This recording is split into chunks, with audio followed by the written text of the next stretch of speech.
Fala galera, tudo bem? Professora Lilian aqui com vocês hoje nessa noite de revisão. Eu imagino que a ansiedade de vocês está lá no alto, né? Mas é isso, está na hora de revisar tudo que vocês já estudaram para esse concurso tão almejado, que é o concurso da ANA. E eu tô aqui com vocês hoje para falar sobre recursos hídricos e meio ambiente. Faz parte do conteúdo do cargo 3, tá certo? Então entendam que a gente tem um desafio que é revisar todo o conteúdo previsto no edital nessa sessão em 30 minutos, tá? Então, a professora vai precisar falar um pouquinho rápido, eu vou focar nas partes que eu considero mais importantes, muitos conceitos, certo? E é isso. Bora? Vamos lá? Vamos de aula?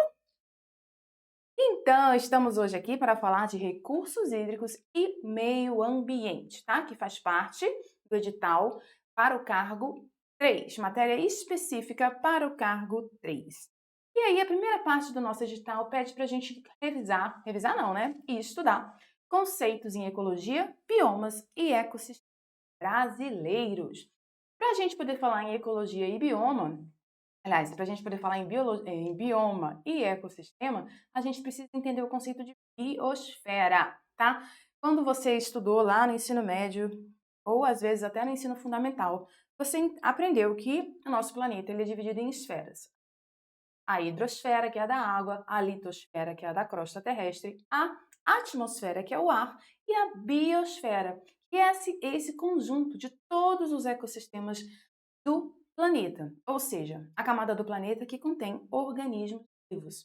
Então a gente encontra vida na água, a gente encontra vida no ar, a gente encontra vida na terra, tá? A biosfera ela não é um compartimento ambiental, ela é toda essa região da Terra onde nós podemos encontrar seres vivos, tá? E aí, na biosfera, a gente pode encontrar diversos ecossistemas, e a gente vai falar sobre ecossistemas também ao longo dessa revisão. Esses ecossistemas, eles podem ser terrestres, eles podem ser marinhos e eles podem ser dulcícolas, são aqueles ecossistemas de água doce.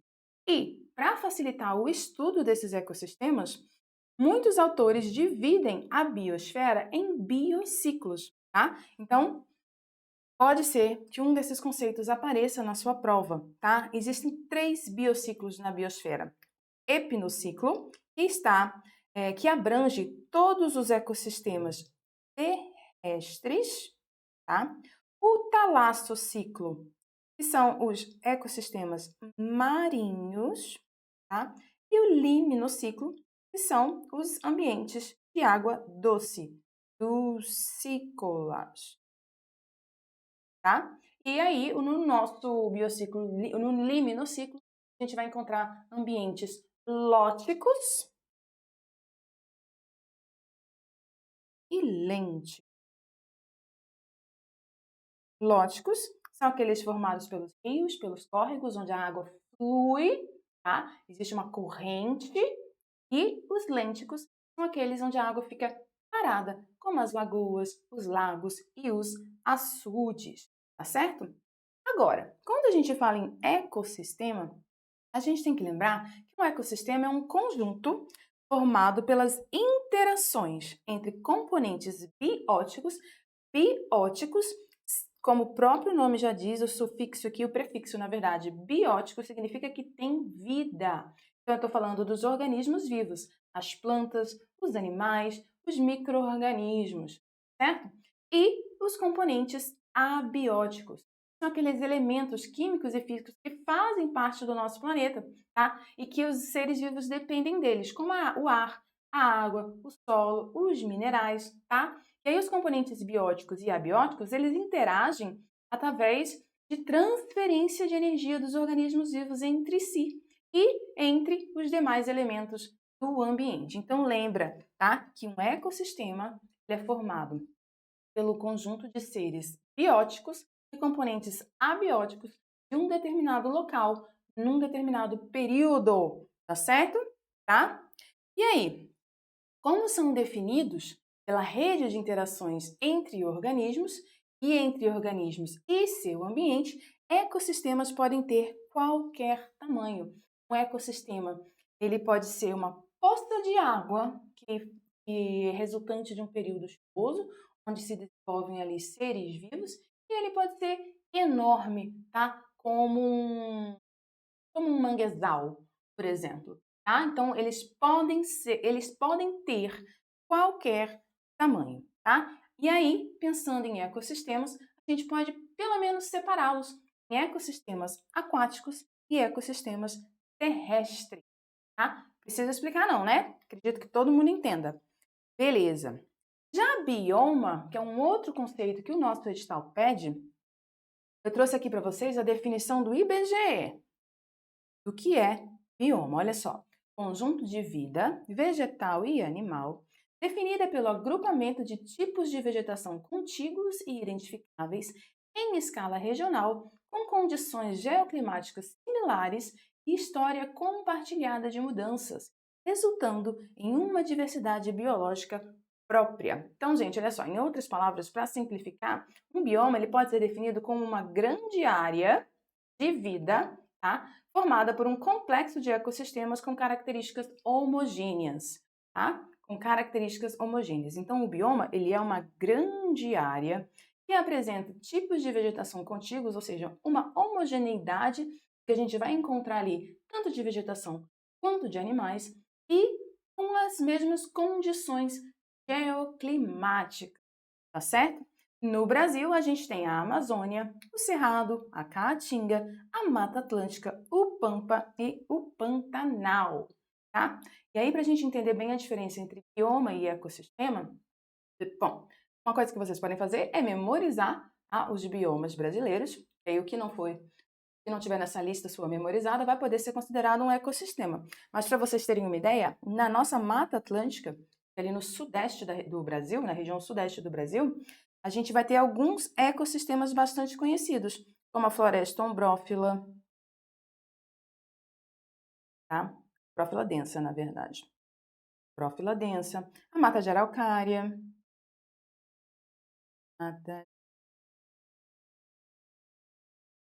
a gente tem restinga, a gente tem manguezais. E aqui eu já estou falando de ecossistemas encontrados dentro de um único bioma, certo? Beleza? E nós estamos fazendo concurso para a Agência Nacional de Águas e Saneamento Básico. Entender melhor sobre os ecossistemas aquáticos, tá?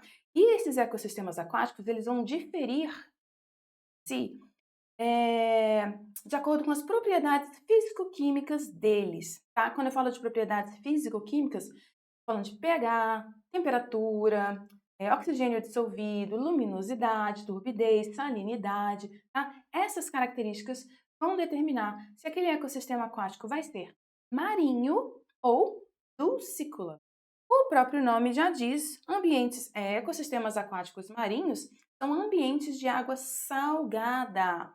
E aí, se você lembrar da foto do nosso planeta, vocês sabem que eles representam a maior parte da superfície da Terra. E nele nós encontramos uma grande diversidade de vida, recifes de corais, costões rochosos, baías, plataformas continentais, certo? Já nos ecossistemas dulcícolas, a gente está falando o quê? De ambientes de água doce, como lagos, rios, lagoas, córregos, tá? E aí o que vai diferenciar os ambientes aquáticos dulcícolas é a movimentação e a velocidade da água. De novo, eles podem ser lênticos ou glóticos, tá? E aí, dentro dos ambientes aquáticos, nós podemos dividir os organismos em três grandes grupos: plâncton, nécton e bentos, tá? A essa altura do campeonato você já deveria saber a diferença, mas vamos lá.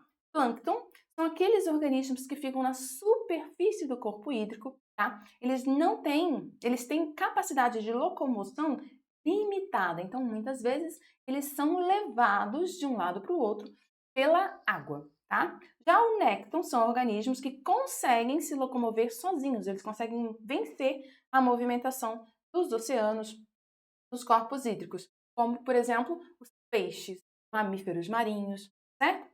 E os bentos, tá? Que são os organismos com hábitos bentônicos, eles dependem lá do fundo do substrato daquele corpo hídrico, tá? Eles podem muitas vezes se encontrar ali consolidados, ou seja, fixados, como acontece nos costões rochosos, nos recifes de coral, ou inconsolidados, eles ficam aderidos ao fundo, né, ao substrato, mas eles não estão fixados ali, podendo ser areia, sedimentos de baixa granulação, tá? Esses organismos que têm hábitos de ficar próximos ao substrato, ao fundo ali daquele corpo hídrico, bem? Falando ainda de ecossistemas aquáticos, a gente precisa lembrar de alguns nomes, alguns termos que podem aparecer na sua prova. Quando a gente fala da fauna aquática, e aí fauna diz respeito aos animais, a gente pode ter o zooplâncton, tá? Que aqui eles são representados por protozoários, pequenos crustáceos, larvas, diversos animais, como moluscos e peixes. A ictiofauna diz respeito aos peixes, tá? Carcinofauna diz respeito aos crustáceos. A malacofauna diz respeito a moluscos. Comunidades bentônicas, que são aqueles que vivem junto ao substrato, pode dizer respeito a anelídeos, moluscos, crustáceos, cnidários, certo? Já a flora diz respeito à parte vegetal. A gente tem fitoplâncton e macrófitas.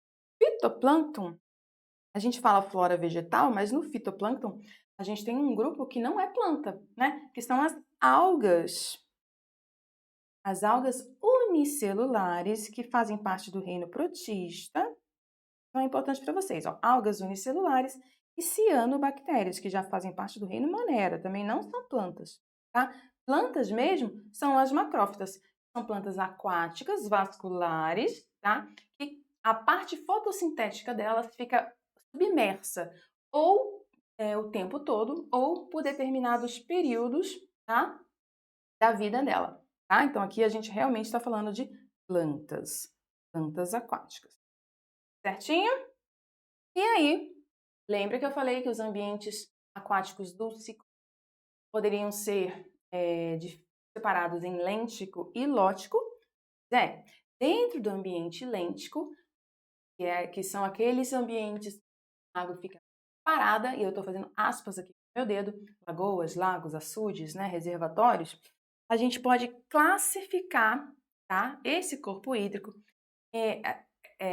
Esse corpo hídrico ele vai apresentar 3 zonas: a zona litorânea, a zona limnética e a zona profunda. Como os próprios nomes ajudam a gente. Gente, ó, zona litorânea é aquela região junto à margem, que fica em contato com o ambiente terrestre.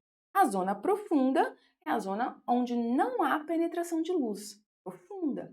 E aí a zona limnética é a região do corpo hídrico que ela é iluminada, ou seja, ela começa na superfície e vai até onde a luz chega, tá?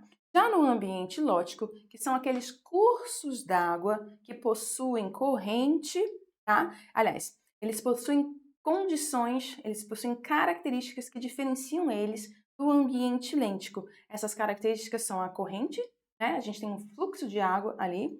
A interface terra-água deles é diferente, porque os rios estão intimamente associados com o ambiente terrestre em seu entorno, tá?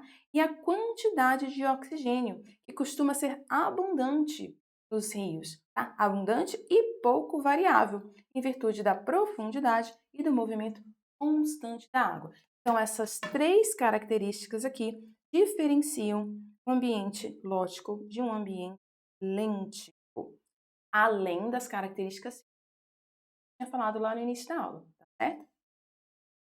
Beleza?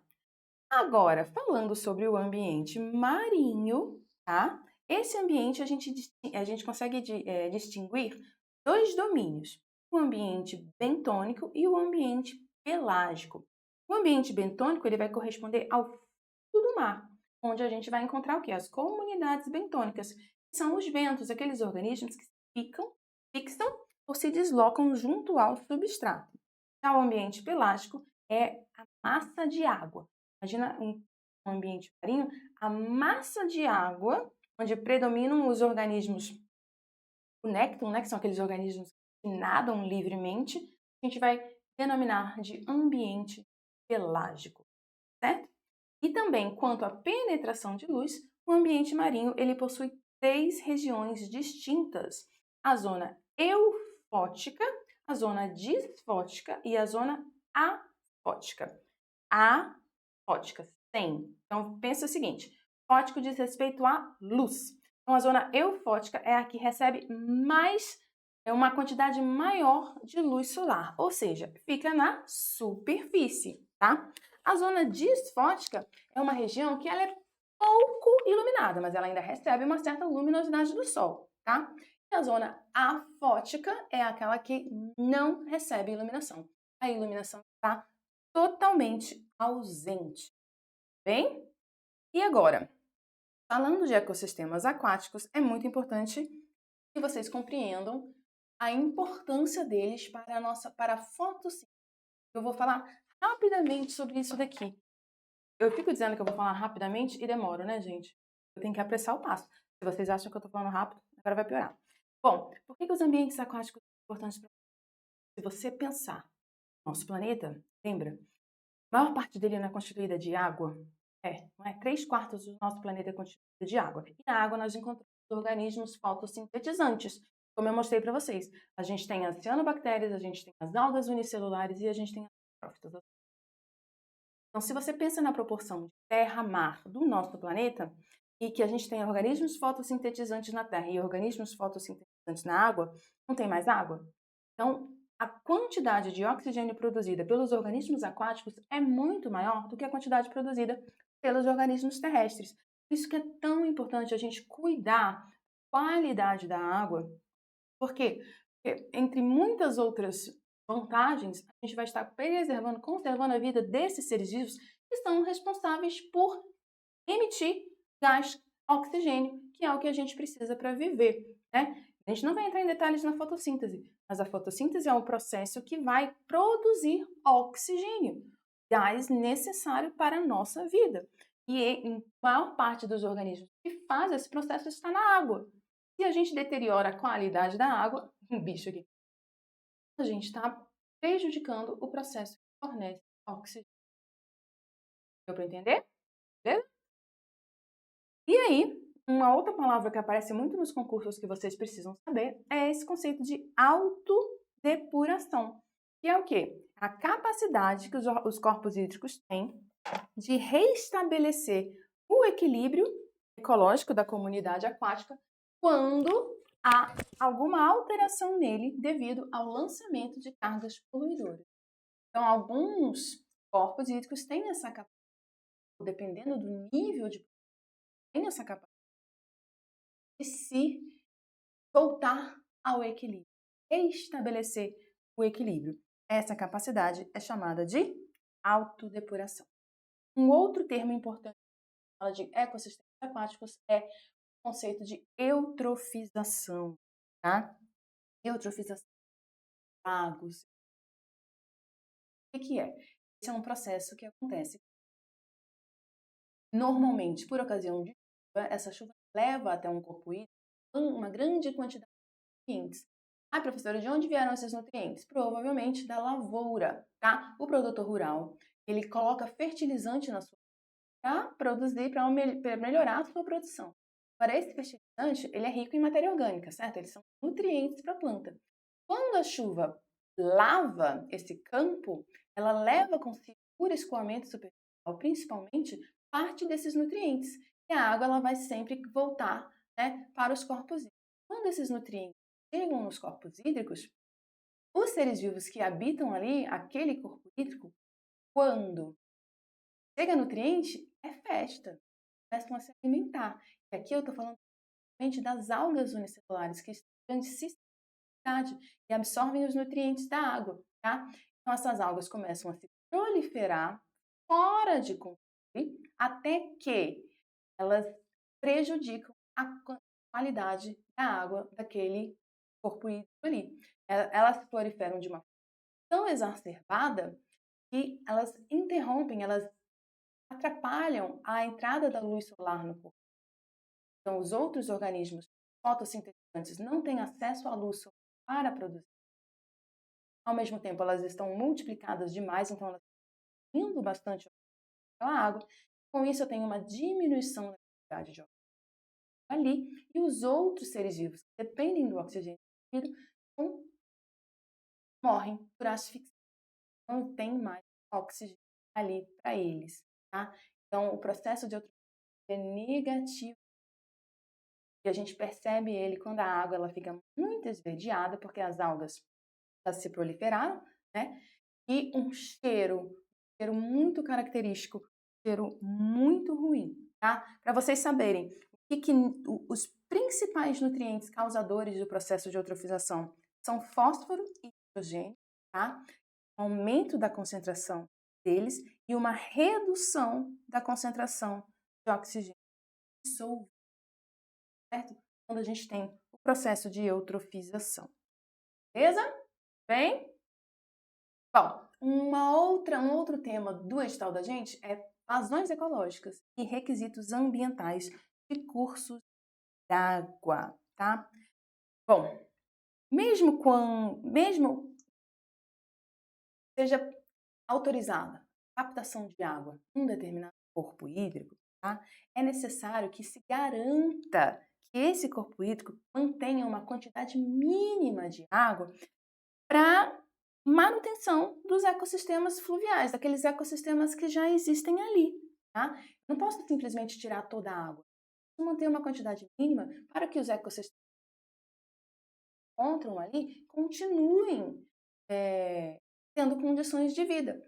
E isso é o que se chama vazão ecológica ou ambiental, tá? Ou seja, vazão ecológica é a quantidade de água que deve permanecer no leito dos rios para o atendimento das demandas do ecossistema aquático, para a preservação da flora e da fauna relacionada ao corpo hídrico, tá? E a vazão ecológica ela também possibilita identificar a disponibilidade de água real nos mananciais de uma determinada região com potencialidade de serem captados e aproveitados. Então, se eu tenho um manancial e eu estou procurando um local para captação de água, eu tenho que saber qual é a vazão ecológica daquele manancial para saber se eu posso ou não e qual a quantidade que eu posso retirar, captar dali, tá? Para determinar essa vazão ecológica, existem vários métodos, muitos métodos, tá? Mais de 200. Mas, e não tem como a gente memorizar tudo.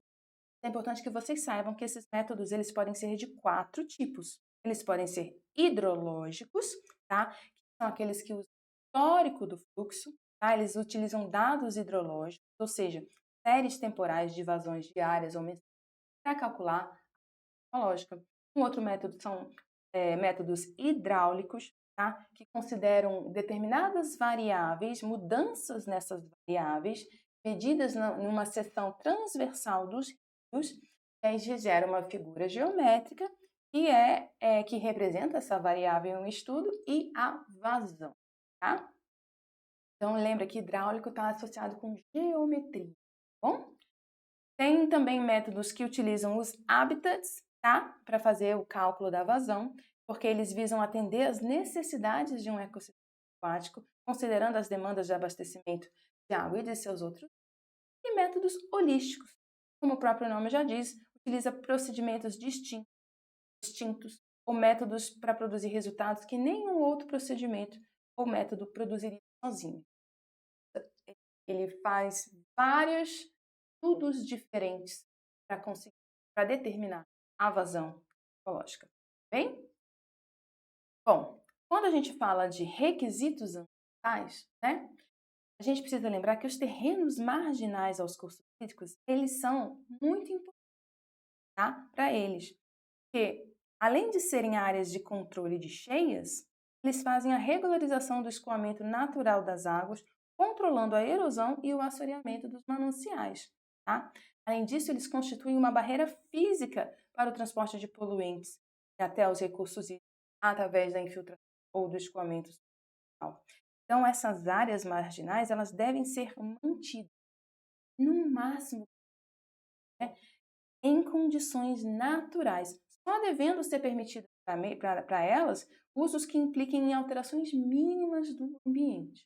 bom? A proteção dessas áreas marginais ela é obtida por meio da implantação de faixas de proteção em torno do reservatório, tá? Nos quais vai haver um controle rigoroso dos usos e atividades. E aí a gente tem uma série de normativas determinando a, a área que deve ser preservada ao redor, tanto de corpos lênticos quanto de corpos lóticos, tá? Então, por exemplo, o Código Florestal, tá? O de 2012, estabelece algumas medidas. A foto aqui ela é autoexplicatória, a gente não vai entrar agora em muitos detalhes, mas percebam o seguinte. Quando a gente está falando de nascente, eu preciso de preservar um raio de 50 metros ao redor da nascente. Tá? Para cursos d'água com menos de 10 metros de largura, a mata ciliar, que é essa mata marginal, ela tem que ter 30 metros, tá, de largura. Se o curso d'água tem entre 10 e 50 metros, a mata ciliar vai ter 50 metros. Se o curso d'água tem de 50 a 200, a mata ciliar vai ser de 100. Então, à medida que a largura do rio vai aumentando, maior vai ser a área de mata ciliar que deve ser preservada no entorno deste rio. E a mesma coisa acontece quando a gente está falando de corpos lênticos, tá? E aqui você tem que saber que a legislação ela diferencia ambientes rurais de ambientes urbanos, o tipo de uso que aquela água vai ter. Se vai ser para geração de energia elétrica, se vai ser para aquicultura, se vai ser para abastecimento público, certo? Então, a legislação ela determina a área, a largura da mata ciliar deve ser preservada ao redor dos corpos, tanto em ambientes exóticos quanto em ambientes lênticos, certo? Agora, falando um pouquinho sobre relações entre água, florestas e outras coberturas do solo, vocês precisam entender como que a floresta, né, se relaciona com a água. Então, imagina, eu vou contar uma historinha para vocês olham essa imagem aqui e vão me acompanhando. Ó. Os rios, eles são alimentados pela chuva, tá? Quando a chuva cai, boa parte dessa água ela é absorvida em diferentes locais da microbacia, tá? Principalmente que sejam recobertos por floresta. Imagina que a água cai sobre a copa das árvores, escorre pelos troncos e folhas e alcança o solo da mata. Ela pode então ser absorvida pelas raízes e incorporada pelas plantas, tá? Então ela vai ser utilizada pelas plantas para produzir energia. A água é utilizada no processo de fotossíntese e uma parte, a parte que resta, será liberada pelas folhas como resultado do processo de respiração da planta, também através da transpiração da planta. E nisso, a água retorna para a atmosfera, tá? Ao mesmo tempo que a água que caiu sobre a copa e não escorreu pelo tronco ao solo, que ficou retida ali nas folhas, ela vai sofrer evaporação e também vai voltar para a atmosfera, tá? Por causa dessa ação da floresta, elas têm um papel valioso na regulação do ciclo hidrológico, ou seja, o ciclo da água.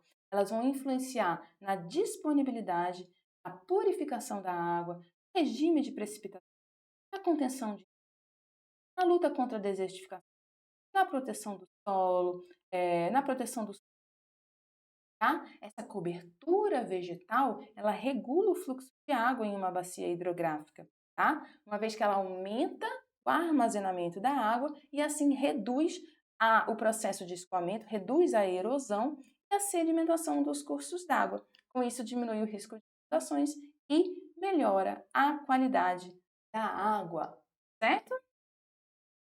Quando a gente fala de terrenos marginais, a gente está falando de matas ciliares, que são aquelas matas que vão recobrir as margens e das nascentes. E ela tem uma importância muito grande, porque elas vão diminuir a velocidade da água que chega por escoamento superficial. Se essa água chega muito rápido, ela vai causar erosão e, consequentemente, o assoreamento daquele corpo hídrico. A presença da mata ciliar freia essa água, diminui a sua velocidade, a ponto dela poder ser absorvida pelo solo, alimentar o lençol freático, tá? Então, elas retêm a água, a mata ciliar retém essa água e vai liberando gradativamente, tanto para o lençol freático quanto para os corpos d'água, tá certo? As raízes dessa mata ciliar formam uma espécie de rede que vão fixar o solo e manter as margens estáveis, tá? E por causa dessa função das matas ciliares, a degradação e o desmatamento impactam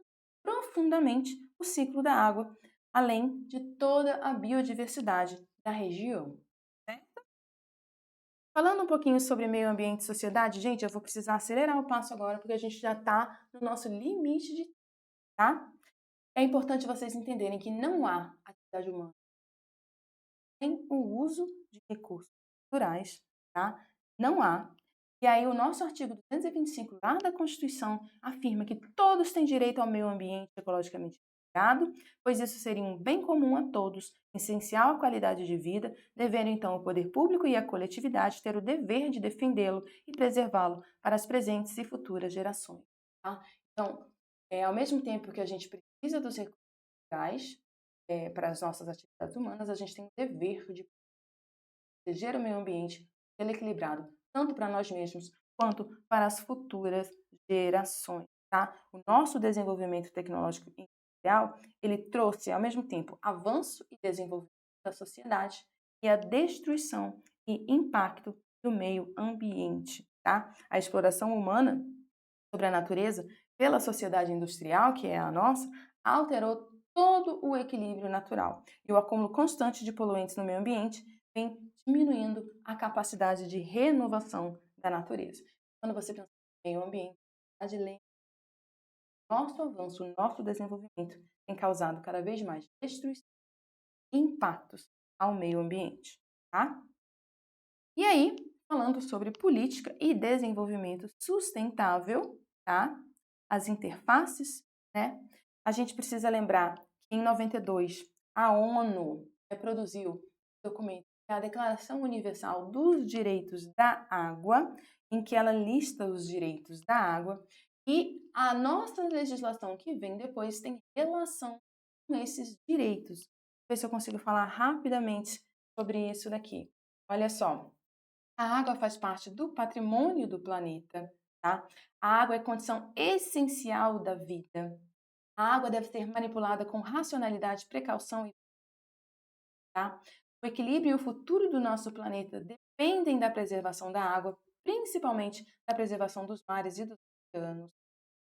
A proteção da água é, além de uma necessidade vital, uma obrigação moral do homem para a geração e para a geração futura, tá? A água não é uma doação da natureza, ela tem valor econômico. A água não deve ser desperdiçada, poluída ou envenenada. Tá? A utilização da água implica respeito à lei, certo? A gestão da água impõe um equilíbrio entre os imperativos da sua proteção e as necessidades de ordem econômica, sanitária e social. E o planejamento da gestão da água deve levar em conta a solidariedade e a distribuição desigual dela sobre a terra, certo? E aí, a nossa política nacional de recursos hídricos, tá? Que foi sancionada em 97, tá? Traz alguns dos princípios. Aliás, nos seus princípios, faz referência aos direitos da água. Olha só, existe a necessidade de se autorizar previamente a utilização da água através da outorga, né? Ela institui como princípio o pagamento de taxas, tá? Equivalentes ao impacto ambiental causado pelo uso da água, aquele princípio poluidor-pagador. A constituição de comitês de bacia hidrográfica, tá? A adoção da bacia hidrográfica como unidade de planejamento associado ao reconhecimento da água como um bem econômico e o reconhecimento da importância múltipla, tá? Isso tudo princípios da nossa política nacional de recursos hídricos, certo? E agora, falando rapidamente sobre a relação água, energia, alimentos, o que eu queria que vocês tivessem em mente é que eles são interdependentes, tá? Interdependentes. vocês considerarem que a produção de alimentos, a agricultura, ela é responsável por 70% da captação de água doce do mundo, consegue ver essa relação da água com a produção de alimentos. A água ela é usada tanto ao longo de toda a cadeia de abastecimento agroalimentar, desde a irrigação até os processos produtivos, tá? E ela é usada para produzir e transportar energia também, tá? Ao mesmo tempo, simultaneamente, a produção de alimentos também consome energia. 30% da energia que é consumida globalmente é para a produção de alimentos, tá? E a energia é necessária para produzir, transportar e distribuir alimentos, assim como é para bombear, transportar e tratar a água, tá? À medida que o consumo de água cresce, aliás, à medida que a população aumenta e o consumo aumenta, aumenta a competição pelos recursos água, energia, agricultura, pesca, pecuária, florestas, mineralização, transportes, vários outros setores, tá? Então, tenham em mente essas matrizes, sei lá, água, energia e alimentos, elas são interdependentes. Uma depende da outra e influencia a outra, certo? E por último, vamos falar sobre aquecimento global e mudanças do clima, né? É algo que a gente não pode deixar de falar e faz parte do seu edital, é um assunto recorrente. Bom, aquecimento global é o fenômeno que se refere ao aumento da temperatura média da Terra, tanto da atmosfera quanto dos oceanos. E aí, quando a gente tem esse aumento da temperatura, a gente tem mudanças do clima, tá? O aquecimento ele é resultado do aumento da concentração de gases de efeito estufa na atmosfera. Então, só um desenho rápido aqui, a gente tem a atmosfera ao redor da Terra. Essa atmosfera ela é composta de vários gases. Alguns desses gases são gases de efeito estufa. Eles são chamados assim porque eles são capazes de reter parte do calor do Sol dentro dessa atmosfera. Parte volta para o espaço, mas grande parte fica retida, tá? Quais são os gases de efeito estufa que a gente costuma focar? Dióxido de carbono, o nosso gás carbônico, metano, óxido nitroso e hidrofluorcarboneto, tá? São eles que têm essa função. Eles absorvem radiação solar, retêm na atmosfera. Quando eu aumento a produção desses gases, eu aumento a concentração deles na atmosfera, e aí cada vez mais eu vou diminuindo a quantidade de calor que retornaria para o espaço e mantendo aqui dentro da atmosfera. Ou seja, isso vai fazer com que o aquecimento aumente e aí eu vou ter mudanças no clima, tá certo? Tá? O que vai causar o aquecimento global? Queima de combustíveis fósseis para a geração de energia, porque essa queima gera gases de principalmente grandes quantidades de gás carbônico, tá? O desmatamento, porque também as árvores, elas são responsáveis no processo de fotossíntese de retirar o gás carbônico da atmosfera. Se você retira as árvores, você está retirando aqueles seres que vão tirar o gás carbônico da atmosfera. E ao mesmo tempo, como elas tiram esse gás carbônico da atmosfera, ele fica, como é que eu posso dizer? Elas atuam como sumidouros. Eles ficam ali, o gás carbônico fica ali dentro da árvore, digamos assim. Se você queima essa árvore, você está devolvendo aquele gás carbônico para a atmosfera, tá? A agricultura intensiva também, tá? A gente tem um aumento das emissões de metano, tá? Provenientes da agricultura intensiva e do descarte inadequado de resíduos. A pecuária, grande produtora de metano, que é um gás de efeito estufa mais poluente que o gás carbônico, então mesmo em quantidades menores, ele tem um efeito de efeito estufa muito alto, contribui significativamente para o aquecimento global, e o descarte inadequado de resíduos orgânicos. Por quê? Porque o uso de fertilizantes nitrogenados, principalmente na agricultura, vai levar à emissão de óxido nitroso, que é um gás de efeito estufa, que vai contribuir para o aquecimento global. Não conseguimos manter dentro do tempo, mas revisamos tudo que estava previsto na parte de recursos hídricos e meio ambiente do seu edital para o cargo 3, certo? Continua aí na revisão, que ainda tem muita coisa para você estudar. E não esquece de se inscrever no canal do Soma para você ter acesso a outras aulas como essas que a gente disponibiliza para vocês. Obrigada pela companhia, gente, e bons estudos!